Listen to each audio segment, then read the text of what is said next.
It's Waxing Lyrical, baby.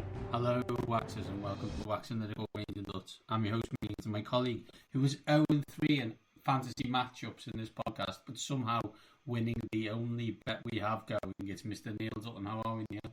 Did somebody say just eat? Unbelievable that somehow that the only bet we decided to pull this year was on Derek flipping Carr. Well, I've absolutely owned you behind in 3 fantasy matchups across multiple leagues. You didn't put it on the board. It doesn't count. I stuck my balls to the wall, and they are glowing at the moment. You don't. That's a weird metaphor. Let's not go any further with that. Exactly. Not that anyone cares about our fantasy teams, but Neil was praying for a -4 points performance by the Los Angeles Rams. And after the game, someone was suggesting that Aaron Donald should be MVP. So I believe that they didn't get -4 points. Yeah, if, as anyone who's listening will tell you, I have a, long-standing relationship with Andy Reid. If he could, in future, let me know the games where Patrick Mahomes is going to do the bare minimum, I can plan in advance. Because 12 points, for Christ's sake, yet again, in the Scott Fish Bowl, my 3 quarterbacks are, for anyone who gives a flying, but Patrick Mahomes, Matt Ryan and Teddy Bridgewater. Every bloody week I put Teddy Bridgewater on the bench, and this week I'd have won that match if I'd picked Bridgewater instead of Mahomes. What world are we living in? My God, Denver, take leave. Stop picking Drew Lock. He's really not very good. But don't worry, Garrett Bowles thinks they're neck and neck. Would you believe he said after the debacle? Like, as he said, Patrick Mahomes threw it about 3 times, and they won by about 30 points. So what world he is living in, I'm unsure. It's not even the Twitter games. It's not even the Twitter. We're not here. We're not here to talk about your fantasy team or my fantasy team. In fact, in an unbelievable turn of events, we're not actually here to talk about the Philadelphia Eagles. This week, we're talking about the team that got America's team, put them over the knee, spanked them because they were naughty and they got destroyed. And we own Mike McCarthy. Screw you, fatty. How's analytics college working for you now, bitch? And you know what? That's all I'm going to say on it for now. But then we're going to call up Mark Bullock of the Athletic. He's going to help us talk all things Washington football team, Neil. Indeed, as you say, this is usually an Eagles podcast, but as the Eagles are busy this week and Washington are not, Mark was very, very gracious to grant us some of his time to talk about the team with no name. The team with no name, and then obviously we will get on and talk fancy darlings, losers, and our teams of the week. Neil already, I don't know his team because it's more fun like that. Already saying that he's gone extra hard on his fancy team of the week. I have to say, it took me forever to pick my team, and I changed it about 4 times. So I wish everyone all the luck in the world picking a good team this week. One thing I will say, and this is a lesson that I learned the hard way, because when we speak, we still speak early in the week, relatively speaking, from a DFS point of view. Yeah, absolutely. Yeah. What you should do, and with the same diligence in which you treat your regular fantasy teams, is go back and check your lineups. Because when you have multiple lineups, like I did last week, and you forget to take Aaron Jones out, you're not going to win any money. Yeah, that's not going to work. Every single team had Aaron Jones in them. And I'm sitting here on some of the games going, wonder how I lost that one by 20-odd points. Fantastic, Neil. Fantastic. Well, this week we'll give you our picks early doors. I assume, and if you haven't got multiple Philadelphia players playing Dallas, I don't know what attention you've been paying to the moves of the Dallas Cowboys on defense, making their defense worse, if that was at all possible. But before we get into the fancy portion of the show, let's call up Mark from the Athletic and get his thoughts on the football team. And joining us now on Max and Lyrical, we have Mark Bullock, Redskin analyst for Washington, the Athletic DC. X's and O's previously wrote for the Washington Post. Mark, how are we? I'm good, thanks. How are you guys? We're superb, as you can hear. Mark wrote for the Washington Post, writes for the Athletic, but is English and lives in England. What a fantastic position to be in, Mark. Mark, Yeah, how it's have not you bad, is managed it? to do that if you don't mind us asking? I don't really know. I've kind of locked into it. I started blogging on a fan site years ago, and apparently people at the Post thought it was decent and hired me, and then people at the Athletic thought I was decent and hired me from them. So I don't really know. A lot of luck. A lot of luck. Love it. Anyway, let's get on with it. After the defeat against the Giants 2 weeks ago now, I did wonder if the team might start looking to 2021. And Neil May called me out later for text that I sent where I was hoping the team lost every game from there. But after the decimation, and I like using the word decimation because you get to use it next to Cowboys, and the schedule, do you think the team are actually now thinking playoffs? I think they've been thinking playoffs since the probably before the Giants game because of the schedule that they had and how bad the NFC East is. I don't necessarily think that it's going to turn out that way. I was kind of like you. I was thinking after they lost to the Giants, I thought it could well be a season where their only win was that Week 1 game against the Eagles. So I was thinking kind of more towards the draft myself and more looking at the Jets schedule to see, hey, are the Jets going to get a win? Are Washington going to be in the Trevor Lawrence sweepstakes or what's going to happen? But yeah, you're not wrong. Once they beat the Cowboys and they play obviously all the NFC East teams again, and then they've got teams like the Bengals and the Lions and stuff that are seen as potential winnable games. And I honestly think 5 wins might be enough. Probably need 6, but 5 might be enough to win this division and get you in the playoffs. And does getting to the playoffs do anything for you this year? I don't know, but because I can't see them winning a playoff game. But I guess saying that they won the division and got to the playoffs in Rivera's first year is something, I guess. The idea that for those who are unsure why me and Mark are talking like what seems like lunatics at 2 and 5. The next 4 games are versus the Giants, who they have a horrific record against. I think something outrageous like Daniel Jones is 0-16 against the rest of the league and 3-0 against Washington in recent games, which is unbelievable. They then play the Lions, then the Bengals, and then the Cowboys again, and they've also still got to play Philadelphia. So as Mark quite rightly points out, if they can get to 5 and 6 wins, is feasible. And Yep. this division is so bad that may put you in a home playoff game. It's incredible. Probably the most depressing statement I've ever heard about a division in football. That if we get to 6 wins, usually it's if we get to 6 wins, it hasn't been a total disappointment. But if we get to 6 wins, we can win the division. Oh God. Obviously, one of the big changes that Washington made in recent weeks was, I was going to say bench Dwayne Haskins, but that doesn't seem to go far enough to what they've done for Dwayne Haskins. Literally cast him out of the castle to never return. So with him going out and Kyle Allen coming in, I was just wondering, schematically, are Washington doing anything different that they were doing with Haskins at quarterback and now that Allen is there? Or is it pretty much this is the offense as it was? Allen just appears to be facilitating it better than Haskins?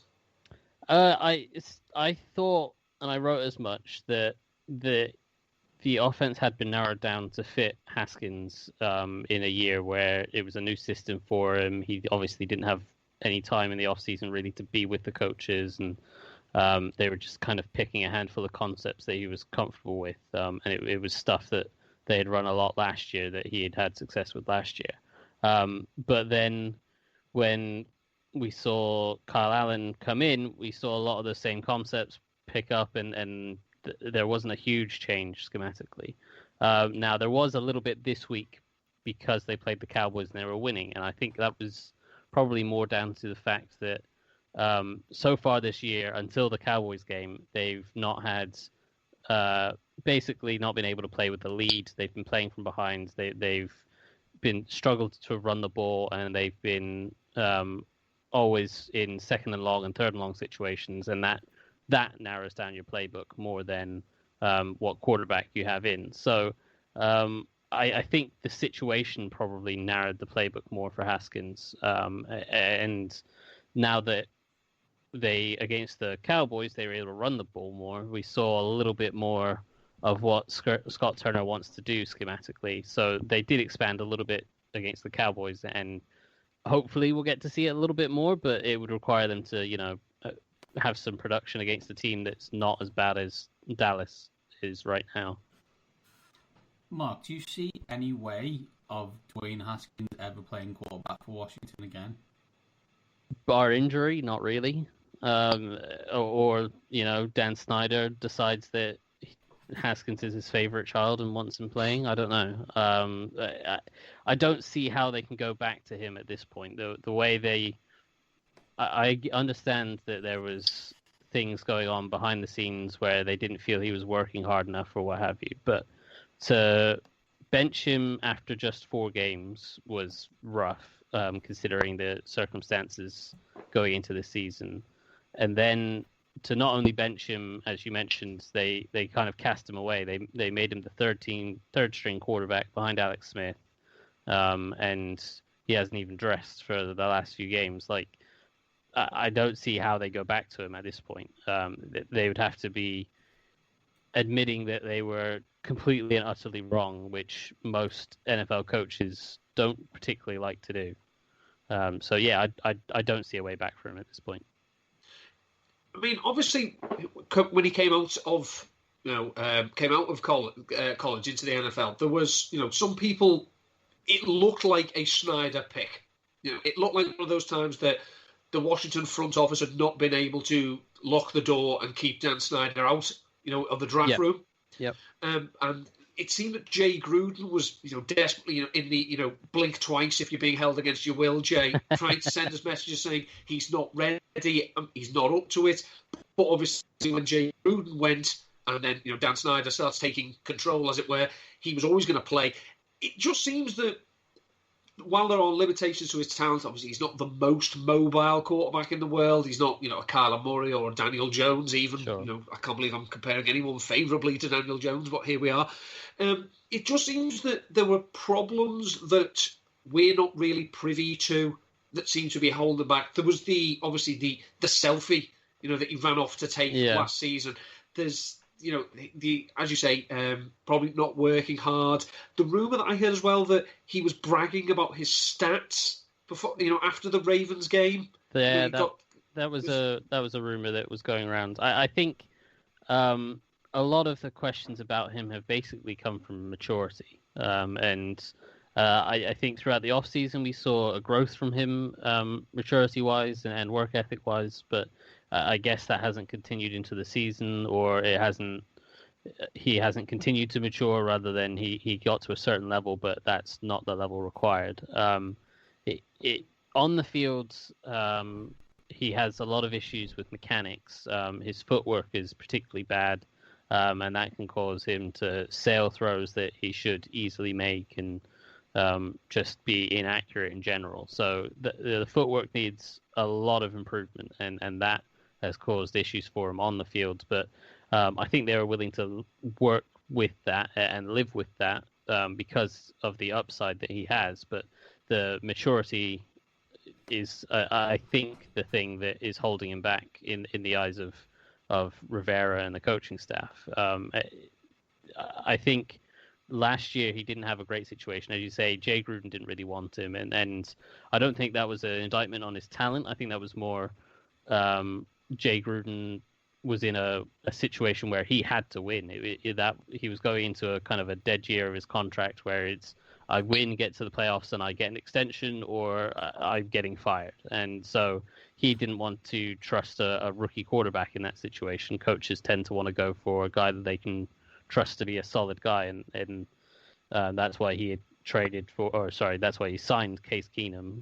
It's not that Case Keenum's great; it's just he can be more steady and reliable than a rookie. So that's where Jay Gruden was, and then obviously he got fired, and as you say, Snyder had certainly a hand in getting Haskins drafted, and so he was in a bad situation where he wasn't really wanted, and there was very little development. But then this year, the coaching staff really gave him a chance, but I guess they haven't seen the maturity out of him that they wanted to see.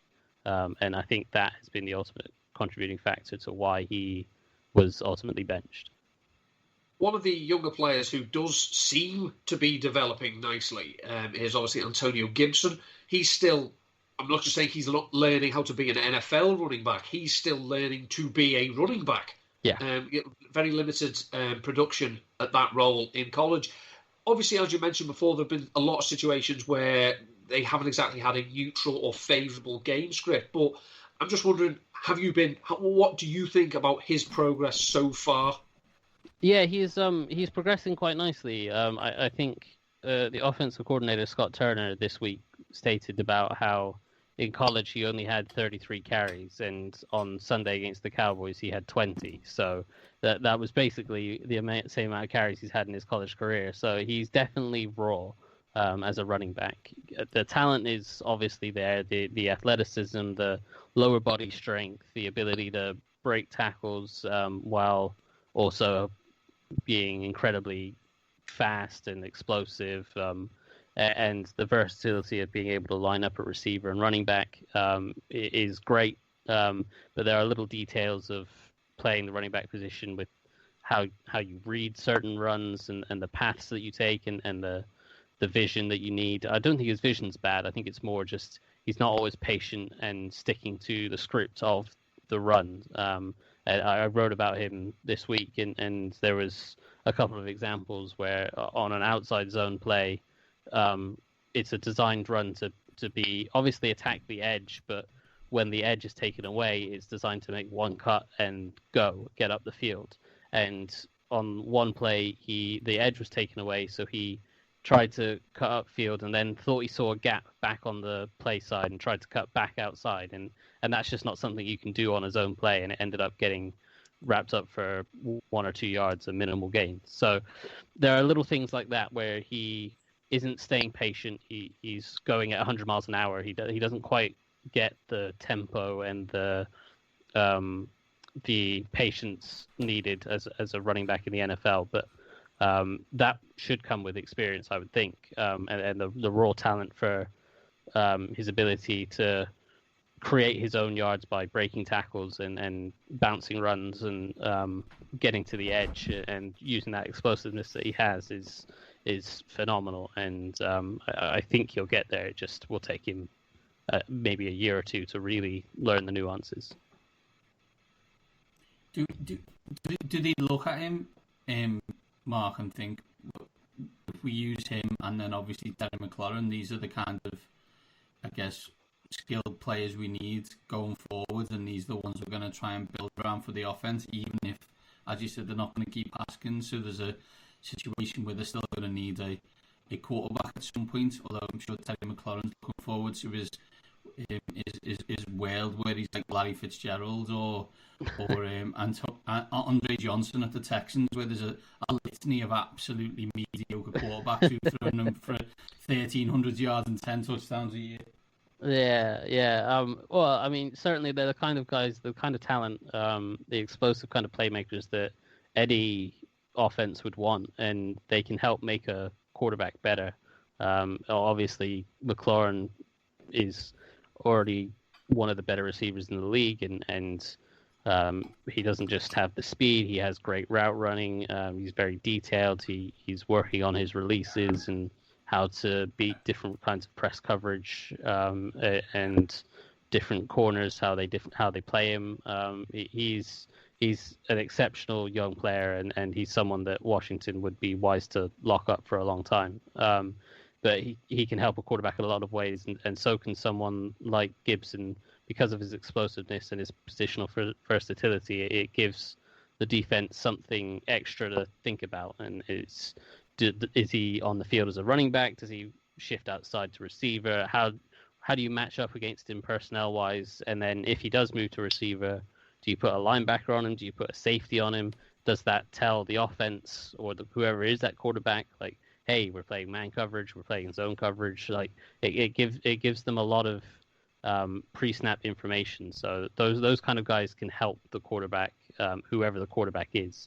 But obviously a good quarterback would let those guys excel even further. On the other side of the ball, obviously this is Ron Rivera's bailiwick, as it were. Washington have lost Landon Collins for the season. I think it's an Achilles injury or ACL. Yep. Achilles. How big a loss is he going to be, and how impressed or unimpressed have you been with the Washington defense so far this season, considering it's quite a formidable front, but it does seem to be not so great behind that? Yeah. It's so with Collins, he's obviously the hard profile guy, and he is one of the higher paid safeties in football. He struggled a little bit at times this year. I think fans have been harsher on him than they necessarily need to be, and I understand why. Obviously, comes with that kind of price tag and reputation. You expect him to be this amazing player and not make any mistakes, and he's only human. He does make mistakes, and some of the scheme stuff that they've tried to do with him, he's better suited in the box, and Washington have looked to play a lot of quarters coverage, which requires him to play a little bit deeper, and so he's often working from deep to try to make tackles on the edge, and that's where a lot of players struggle to make tackles on the edge when working from deep and trying to make up ground. So he's missed some tackles and hasn't been great. He definitely should be better, and I think he will be missed. He was a team captain, so he certainly will be missed. But in terms of his actual production on the field, he hadn't been fantastic this year. So they don't really have any real depth at safety. So he certainly will be missed. Overall, the defense, I've actually been more impressed with how they've played coverage-wise than I wasn't expecting them to be as solid as they have been. I think they're sort of within the top 10 or 15, or sort of top 10 or 12 in terms of passing yards. And I think they're within the top 10 of points allowed in terms of they don't. A lot of the times they've given up touchdowns, it's been when the offense has turned over the ball inside their own half, and it's not many teams are driving 80 yards every time on them. So defensively, they've been solid. They've obviously, as you say, that front is fantastic. Chase Young's been as advertised. Montez Sweat, the first-round pick from last year, he's developed a lot better than I was expecting him to. And him opposite Young has been very, very good. Inside, they've got the first-rounders and Daron Payne, Jonathan Allen, who have been pretty solid. And so they can create some pressure, and they play some basic cover three or quarters behind that, and they can be fundamentally pretty sound. So I've been impressed with what they've done defensively. They've been better than I expected, certainly on the back end with the players that they have. I saw a piece actually by Doug Farrar today. Yep. He was talking about how Washington seems to be one of the few teams in football. I think he also mentioned the Colts do it, that when offenses send a man in motion, if they the usual thing is if the man follows him, it's man. If he doesn't, they shuffle a bit, it's zone. Whereas Washington actually will show man but play zone, or vice versa. Yeah. Is that something that he has done before, or is that something that he's just started doing now because of the personnel he has? It's something that I it hasn't happened a great deal. It has happened sometimes, and it's something that only works with certain coverages against certain looks. So it's not been something they've been able to do regularly, but they have done it, and it has been effective. And the piece that Doug did showed the Kendall Fuller interception when they showed man coverage with a Jimmy Moore, than the slot corner was following a receiver across the formation, and then they dropped into cover two, and Kendall Fuller got an interception off of that. That is something that I would like to see them try to do more of, but it's not something that I think was particularly in Ron Rivera's sort of playbook, if you will, before coming to Washington. And I think a lot of it is possibly down to Jack Del Rio, the defensive coordinator. I think Rivera allows Del Rio to run a lot of what he wants to run, and certainly Rivera will have input, but I think he isn't quite as hands-on as a lot of, like a Kyle Shanahan in San Francisco. He basically is an offensive coordinator as head coach. I don't think Del Rio is that. I don't think Rivera is that. I think he is a little bit more hands-off and lets his defensive coordinator, Del Rio, take over. So I think it's more of a Del Rio thing than a Rivera thing. Okay, Mark, brilliant stuff. Final question before we let you go. Washington or the Eagles for the playoffs? I honestly think it will come down to that week 17 game, I think it is, with the Eagles versus Washington. I think it will come down to that game. That draw that the Eagles have might just give them the advantage. I think Wentz should be good enough to win the division. But I don't know. Given if Washington go on a little run here where they beat the Giants and then they beat the Bengals and the Cowboys, then I fancy Washington to do it with a bit of momentum. But I don't know. My head says Eagles. My heart says Washington. That Neil is three English guys suggesting that week 17, which at the moment is 6 o'clock on Fox, is going to be flexed to Sunday night football, while the 5-9-1 Eagles play the 5-10 Washington football team for a home playoff game where they get to be destroyed by someone from the NFC West. And the nation vomits as they watch it. There's a lot of English people who are like, thank balls, we won't have to watch that because we can go to bed. Unfortunately, us three will be up. Mark, thanks a lot for your time. We really appreciate it. No problem. It was fun. Anytime. Thanks, Mark. And that was the brilliant Mark Bullock, who has basically talked us into Sunday night football, Washington at Philadelphia. He's talked you into it. I have no interest in that at all. I've got no. I'm going to say he's talked me into it. He's talked me into it being Sunday night. He's not talked me into watching it. It'll be horrific. Who's getting beat by Arizona next week, or whoever it'll be? I don't know. One of the 4 NFC West teams who all make it, or something. I don't know. Just awful. Just awful. And yeah. So, but on another note, what Washington have done is, after winning on Sunday, have now decided that they can win the division with 6 wins. So took themselves out of this situation to get a franchise quarterback, while the one they tried to get 2 years ago is now, like cleaning. I don't know what he's doing. He's not on the field in a uniform throwing a football.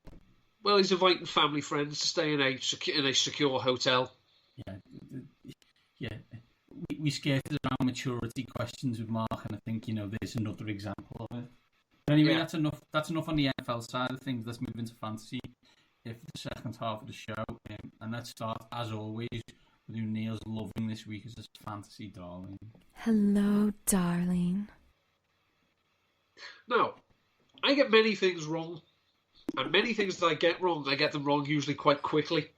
But one area in which I'm looking at the moment like I was right, because this was a player, I don't usually go out on a limb about too many players as rookies. I'm not a talent evaluator. I go by the numbers. But one player who I was very, very keen on, despite a lot of other people whose opinions I respect being down on him, was Brandon Ayuk.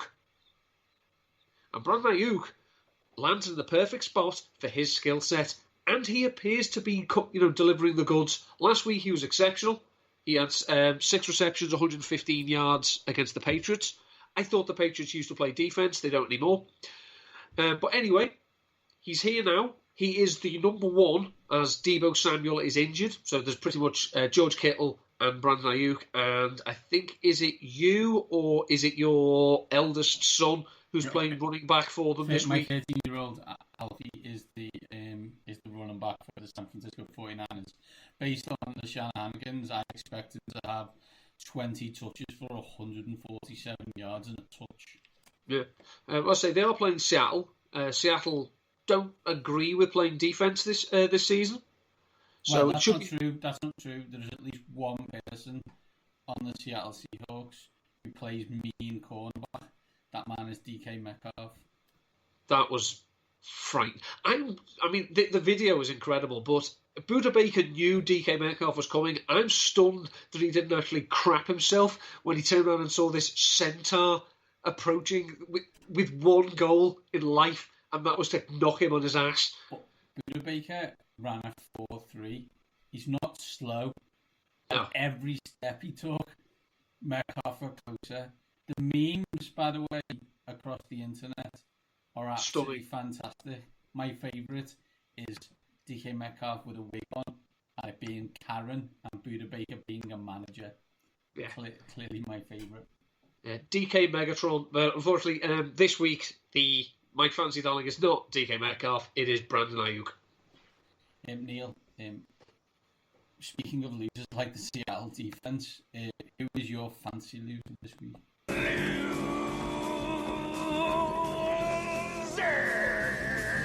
My fancy loser is Drew Brees, because the Saints are playing the Bears. The Bears stumbled on Monday because their offense is, well, it's a bit of a paper tiger, as we've said, or a paper lion, or a paper bear. Arf, arf. What fun we're having. Drew Brees is a check-down merchant at this stage of his game. It's annoying because, he has, 2.4 air yards per attempt and still averages 8 yards per attempt. He loves the yak. We still don't know what's happening with Michael Thomas. The also-rans in that offense stepped up last week, but I think this is a game that I don't think he's going to be able to trust to the yak because the Bears defense will swarm and they'll make his life an absolute misery. So not loving Drew Brees this week, especially if they still don't have Michael Thomas. Can we add Matt Nagy to the list of head coaches who were hired for a certain side of the system, and the other side is infinitely better than the side they're supposed to be in control of? Yeah. So we add him to, was it Brian Bullock? Yeah. Tony Dungy. Yeah. Dan Quinn, bless him. Chuck Pagano, who ironically is the Bears defensive coordinator, but when he was the Colts head coach, their defense was abysmal. Yeah, the list goes on and on. It's great. The only difference is like Adam Gase's team rubbish on both sides. Can you believe, by the way, just quickly on the Adam Gase thing, that they got rid of Joe Flacco and brought in Sam Darnold, and he was actually worse? No. There's nothing about the Jets anymore that stuns me as long as people are in place. Do you know what the most Jetsy thing move ever is? Is that Trevor Lawrence is seriously considering playing his senior year at Clemson. The thing is that the joke will be on him when the Jets pick first next year as well. Yeah, true. Anyway, that's enough Jets. We talked for 2 seconds. So let's get on with our daily fantasy teams of the week. Mains and Duts. Daily fantasy team of the week. Show me the money. Usual fare, DraftKings, quarterback, 2 running backs, 3 wide receivers, a tight end, a flex, and a defence and special teams. Neil, who's your quarterback this week? Well, I did call Drew Brees a check down Charlie, but this guy is the real deal, and that is Jimmy Garoppolo. I think in the last 2 games, Deebo Samuel actually had negative air yards as he was getting that many. He was catching that many passes behind the line of scrimmage. Deebo isn't here, and as say this one, he's going to have to rely on Ayuk and Kittle. The Seahawks defense, unfortunately, DK Metcalf doesn't play defense all the time, so they're going to have to rely on their shoddy cornerbacks and poor safeties and non-existent pass rush. Carlos Dunlap, who they traded for today, can't play this week because of COVID protocols. So this game is going to be high scoring. And basically the 49ers are going to have to keep up with Russell Wilson, who I'm unsure how they lost that game on Monday, considering some of the dimes he was dropping. But I've not gone Wilson, I've gone Jimmy Garoppolo. He's 5,400. If you love Russell Wilson, on the Athletic Football Show podcast with Robert Mays, he interviews Russell Wilson's private quarterback coach. And it's absolutely fantastic stuff, and talks about how for each throw, Russell has 3 ways of throwing it, like a loop, a fastball, and a change up. It's really, really wonderful stuff, and I'd definitely give it a listen. Neil, I do things because it annoys you. So my quarterback this week is Carson Wentz, Dallas at Philadelphia, 6,200. Dallas's defense was awful, absolutely abysmal, and they've got rid of, I think, 3 starters since the last time they played against Washington.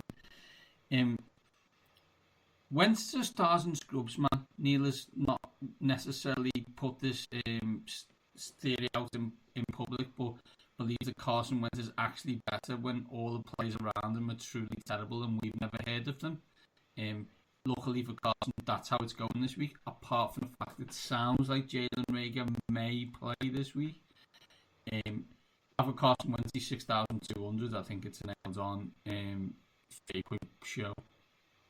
The Dallas defense is so bad, it couldn't stop their defense coordinator putting Tabasco sauce in his eye.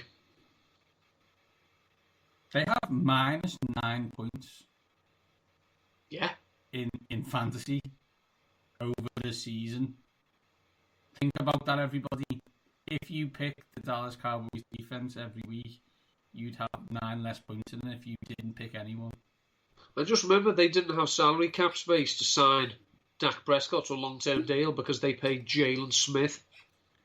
Well, they must have paid loads of people, all of which aren't very good.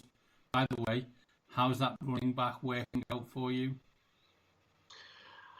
I don't need to even take victory laps on that because it's so easy. It's such a shame as well that we haven't seen that feed me celebration very often this year, have we? It couldn't happen to a United team. It really couldn't. You hate to see it. Running back 1, Neil. Well, my running back met the defensive version of himself at one point last week, but I don't think he'll find things quite as difficult this week. I've gone for Derrick Henry playing the Bengals. I say there's 2 things the Bengals can't do. They can't cover tight ends and they can't stop running backs, so they don't bother. So I will go with Derrick Henry this week. He is 8,000. That tackle was like when you used to watch a cartoon and Wile E. Coyote ran at a wall and just stopped dead and his face just flattened and he fell backwards. Because if you watch that as it happens, there's no way on earth that you believe Derrick Henry isn't getting the extra yard he needs to get in the end zone. And he is absolutely stoned, does not move an inch, like stopped dead in his tracks from as fast as he can go. It was the Atwater on Christian Okoye hit of our time. Yeah. My running back 1 is Kareem Hunt. Cleveland Browns against the Las Vegas Raiders. He is the certain number 1 in Cleveland at the moment, given Nick Chubb is out. Maybe back next week, so this may be his final time around. Cleveland are 5-2. The 2 teams they played that have been any good are the Pittsburgh Steelers and the Baltimore Ravens, who they were absolutely destroyed by. They've won all the other games and have some really easy ones coming up. The question is, do you think the Raiders are good or bad? I'm not sure. I think they're mediocre, so there's a chance they could win this game, be 6-2, which is unreal. Who's your running back 2, Neil? Kareem Hunt, 6,900. So you also are not sure No, that the Las Vegas Raiders are any good? The Raiders kept it close against the Buccaneers for 3 quarters, and then all of a sudden, in like a crazy 5-minute period, the Bucs just eased away from them. And I don't think it was anything that the Raiders did badly. I think it was just that the Bucs are playing on another level. Yeah. So I think the Raiders have shown that they can hang with teams. I mean, they've beaten the Chiefs, they've beaten the Saints, but when they have lost, it's been a bit like, how did that happen? How did you do that? Yeah. And as we know, my boy is playing very well, despite the fact, and I say despite, Derek Carr and John Gruden have made Nelson Aguilar a thing. No doubt. By the way, the games upcoming for Cleveland after the Raiders, they have the Texans, they have the Eagles, they have the Jags, they have the Giants, and they have the Jets. I believe only 2 of those teams are attempting to win. So let's. How many games did you say then? Was it so they 4? got so let's say they got Raiders, Texans, Eagles, Jags, Giants, and Jets. So that's There's 6 5 games. wins at least. And I think it's at worst it's 4-2, right? If it's 4-2, they're 8-4. Yeah. But I'm probably with you. It should be 5-1. Therefore, they're 9-3, and I don't think they're any good. No. Like not in a bad, not like a negative way. This is good for Cleveland. I'm just saying I don't see them as a dominant team. It's just when the seasons you have bad schedules, i.e., you have to play the NFC East and the AFC East, I think they're playing, then this is a good thing. Make the most of it. Anyway, my running back 2 is Myles Gaskin. Rams at Dolphins in 5,200. This is Tua Tagovailoa's first game as a Miami Dolphins quarterback. I expect him to rely a lot on running backs or maybe dump offs. Myles Gaskin will help with that 5,200.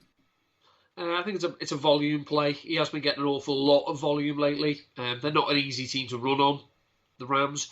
But yeah, I can see. I mean, I'm going to guess. I've looked at your team. I can't remember it. I'm guessing you needed the dollars later on. I did. Wide receiver 1, Neil. Wide receiver 1 is Tyler Lockett, who went absolutely ballistic against the Cardinals. 53. Is that line even real? Well, he is one of only 3 players. This was in my number 5 stats. One of only 3 players to have 15 receptions, 200 yards, and 3 touchdowns in the same game in NFL history. The other one was Jimmy Smith against the Ravens, and the other one was Steve Largent, also of Seahawks fame. It was ridiculous. I mean, but we have seen, some of the catches as well where, no, you didn't. Oh, you did. Okay, that's very good. He has a connection with Russell Wilson. He's looked a bit second fiddly in the last few weeks where, DK Megatron has been there, but ultimately we still know that his go-to guy is still Tyler Lockett, so he's 7,100.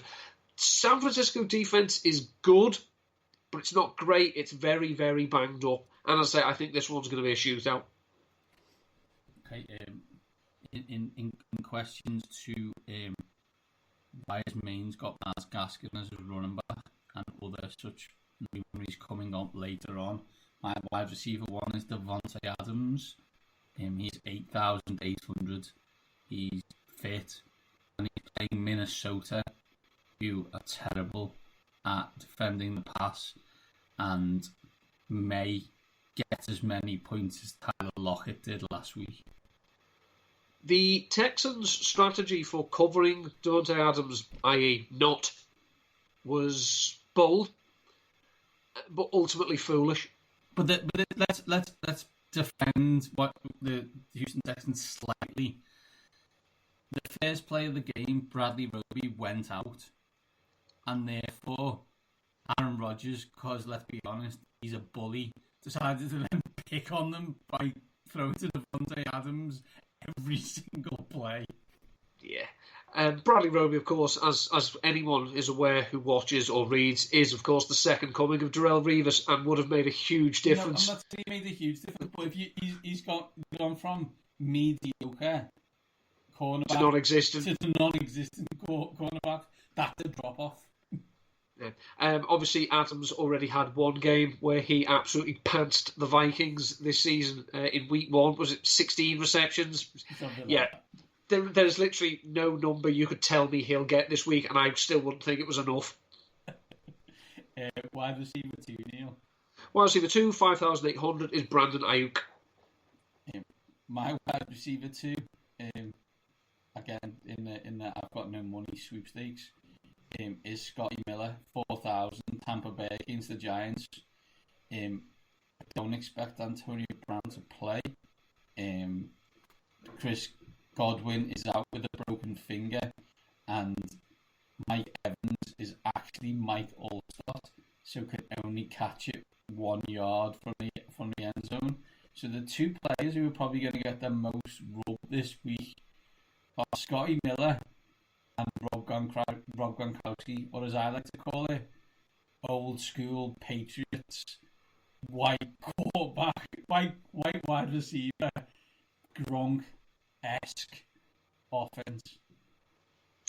Yeah, as I say, I'm beginning to weary of the bad luck that Chris Godwin is having this season. I mean, he broke his hand catching a touchdown. Now, I remember seeing Donovan McNabb throw the ball ridiculously hard to receivers 5 yards away that probably could have broke fingers. But I've never actually heard of anyone breaking it while catching a touchdown. I mean, I remember Chad Lewis breaking an ankle catching a touchdown. But yeah, Scotty Miller is one of those that he showed last week that he can do it.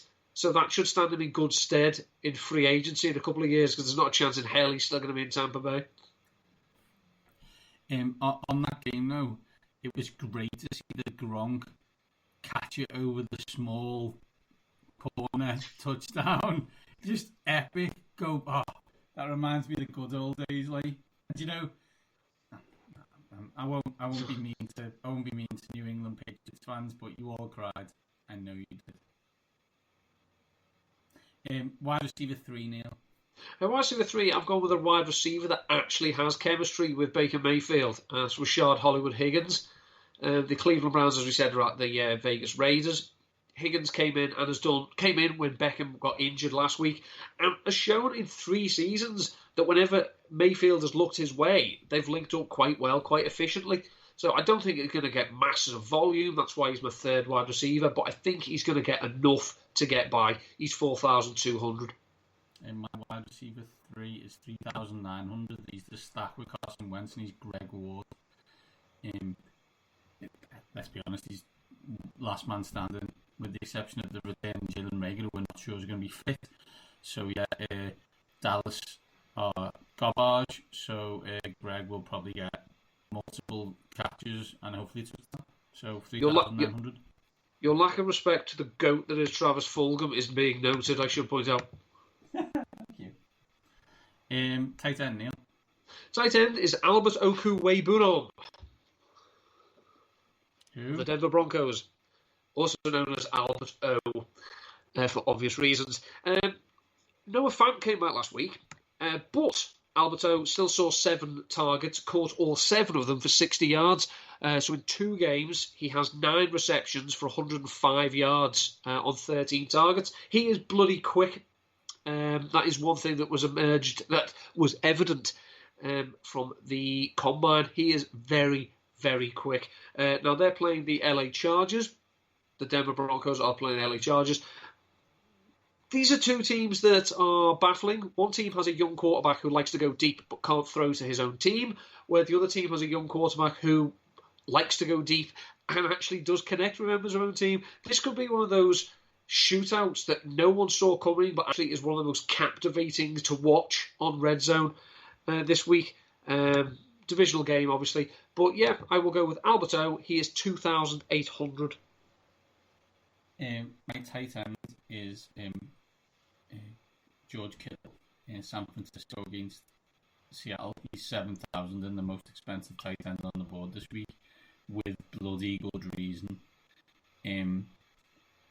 Seattle can't stop anyone, and given the list of players that Neil highlighted as injured for the San Francisco 49ers, along with all the blocking he'll do for the runs that we mentioned Alfie Ling will do earlier on in the game, George Kittle will also have multiple targets and multiple catches.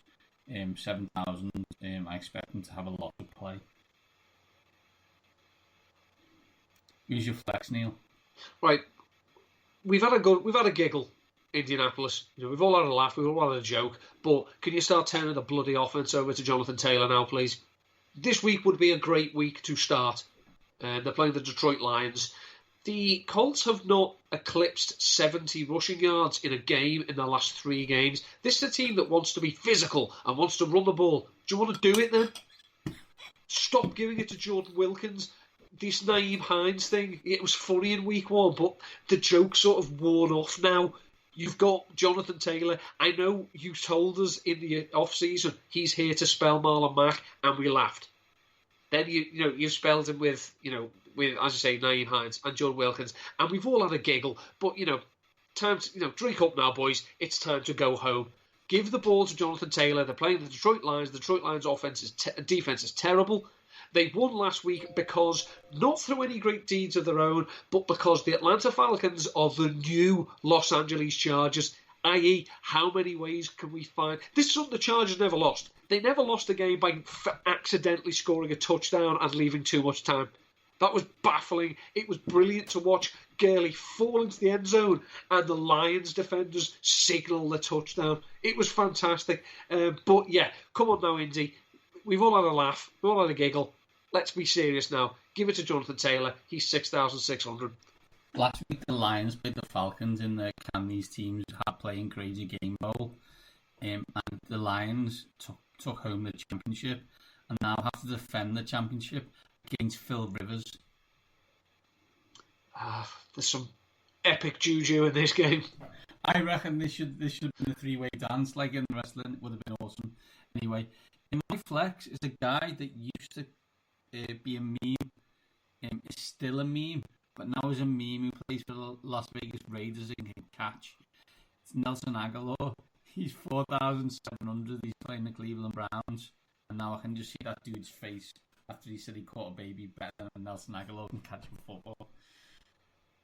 It's just weird. They're using him in a completely different way. He's playing outside. He's being a deep threat. Now, the problem is, when he played for the Eagles, whenever he was targeted deep, he was awful at tracking the ball. But yes. All of a sudden, it seems to be... I mean, don't get me wrong. Derek Carr throws a very pretty deep ball.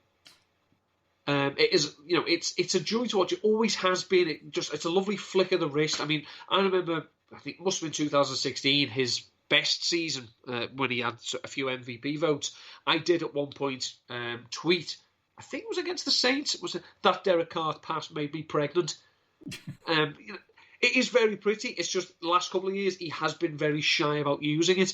Who would have thought having Nelson Aguilar around would make him unleash it?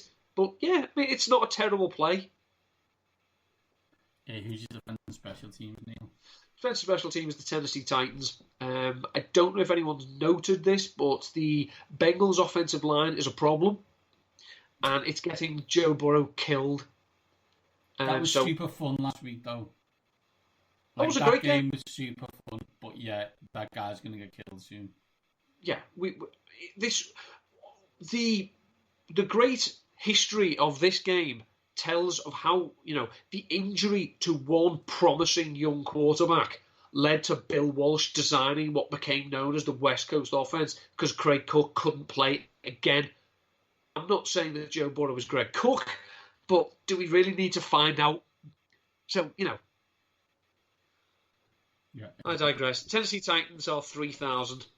My defensive special teams is the Buffalo Bills. They're playing the New England Patriots. Want a stat on New England Patriots wide receivers, Neil? They don't exist. Well, yeah. Passes thrown to New England Patriots wide receivers. 1 touchdown, 5 interceptions. They went good last week, and let's be honest, no one would be greatly surprised if New England won this game. But 45-3. Yeah, but weirdly now I also wouldn't be surprised if they didn't win this game. Cam Newton is throwing the wounded ducks that he specialised in the latter part of his 2018 campaign with the Panthers. His shoulder is not right. He doesn't look right. He's killing the offense. The offense isn't good.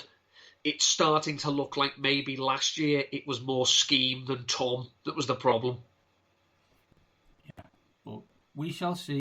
We shall see. There's a long way to go, but it's not looking good right now. And Buffalo, although it was was only the Jets allowed a mere 4 yards in the second half, and it was the first Baffling. time. I don't even know if that's feasible, but anyway, and it was the first decent defensive display of the season. So hopefully they will continue that on.